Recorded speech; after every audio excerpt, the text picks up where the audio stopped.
Spiritual maturity doesn't come with a spotlight or applause, it comes with hidden battles, secret sacrifices, and a depth of surrender few ever truly see.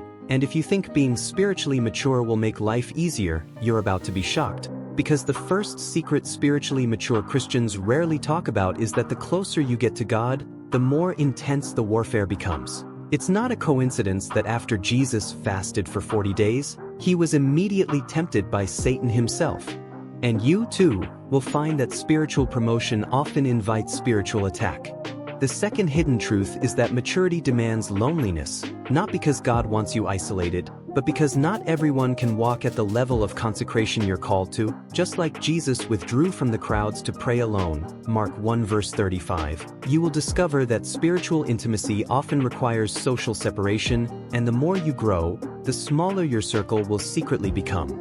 Third, mature Christians live in a constant tension between peace and pain. They know the promises of Romans 8 verse 28, that God works all things together for good, but they also know that carrying a cross means enduring hardship without public complaint, smiling when their heart is breaking, trusting when their understanding fails, because spiritual strength isn't forged in the spotlight, it's built in silent suffering.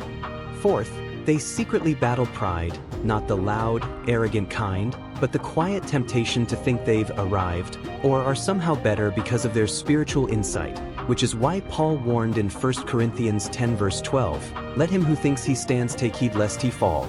And the truly mature are always checking their heart posture, knowing pride is subtle and deadly.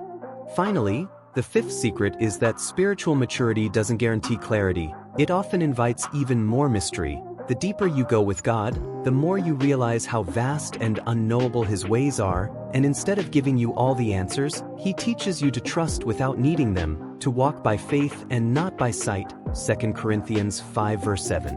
Which is why spiritually mature believers live with a holy tension, surrendered not to what they understand, but to who they trust.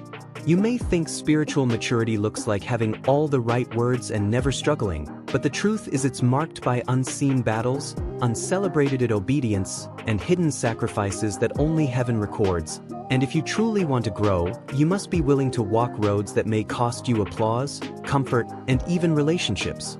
The path of maturity is not glamorous. It is a hidden altar of daily dying to self, of learning to rejoice when prayers aren't answered the way you wanted, of forgiving when no apology is given, of standing when the ground beneath you shakes, and through it all, finding that the greatest reward is not a crown on earth but hearing your Father whisper, "Well done." So if you feel unseen, stretched, or misunderstood in your walk with God, don't run from it, lean in, because the secrets of the spiritually mature aren't learned in the spotlight, they are forged in secret places where only God sees and only the faithful endure.